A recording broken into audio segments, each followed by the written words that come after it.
வணக்கம் நண்பர்களே, அனைவருக்குமே பார்த்தீங்கன்னா வணக்கம். பிரசாந்த் கிஷோர் எடுத்த அதிரடியான ஒரு மிக முக்கியமான ஒரு முடிவு.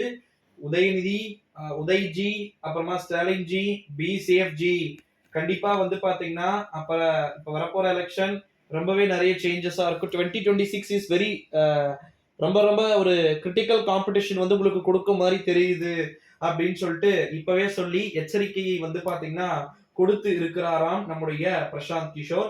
அது அனைவருக்குமே தெரிந்தது தானே. பிரசாந்த் கிஷோரை பொறுத்த வரைக்கும் திமுகவிற்காக கடந்த தேர்தல்ல 2021ஆம் ஆண்டு சட்டமன்றத்தின் தேர்தல்ல 350 கோடியை வாங்கிதானே பிரச்சாரத்தை எல்லாத்தையுமே அழகா ப்ரொஜெக்ட் பண்ணாரு. உங்களுக்கே தெரியும் நினைக்கிறேன். ஐபேக் நிறுவனத்தின் மூலமாக எதை எங்கெங்க பண்ணணும், எந்த இடத்துல குங்குமம் வைக்கணும், எந்த இடத்துல நமாஸ் வைக்கணும், எந்த இடத்துல என்னென்ன பண்ணணும்ன்றத எல்லாத்தையுமே அழகா செஞ்ச ஒரு மிக முக்கியமானவர். கடந்த முறை மட்டும் பிரசாந்த் கிஷோர் இல்லைன்னா திமுக வெற்றியையே பெற்றிருக்காது, நிச்சயமாக வெற்றியை பெற்றிருக்காது அப்படின்னு சொல்லிட்டு சொல்லப்பட்டிருது. சூறாவளி பிரச்சாரம், ஓகேங்களா.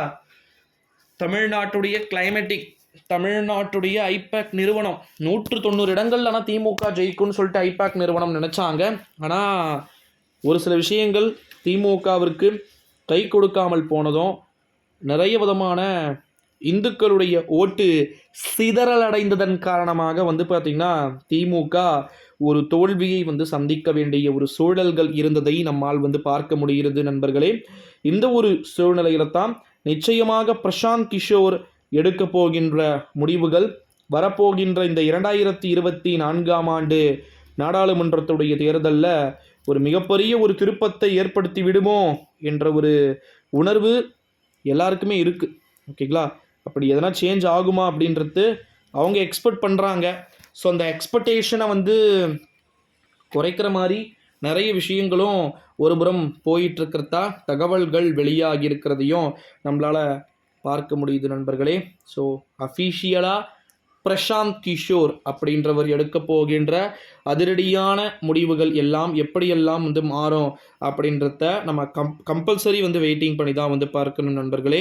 பிரசாந்த் கிஷோர் இல்லை என்றால் திமுக தன்னுடைய ஒரு வெற்றியை பெற்றிருப்பதற்கான வாய்ப்புகளே கிடையாது அப்படின்னு சொல்லிட்டெல்லாம் சொல்லப்படுகின்ற ஒரு சூழ்நிலையிலே அதெல்லாம் வெறும் பொய்யாகி போகுமா அப்படின்றத எல்லாம் நம்ம வெயிட் பண்ணி தான் பார்க்கணும் நண்பர்களே.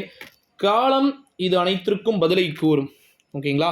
ஸோ அதனால் கவலைப்பட வேண்டிய அவசியம் என்பது கிடையாது அப்படின்னே சொல்லலாம்.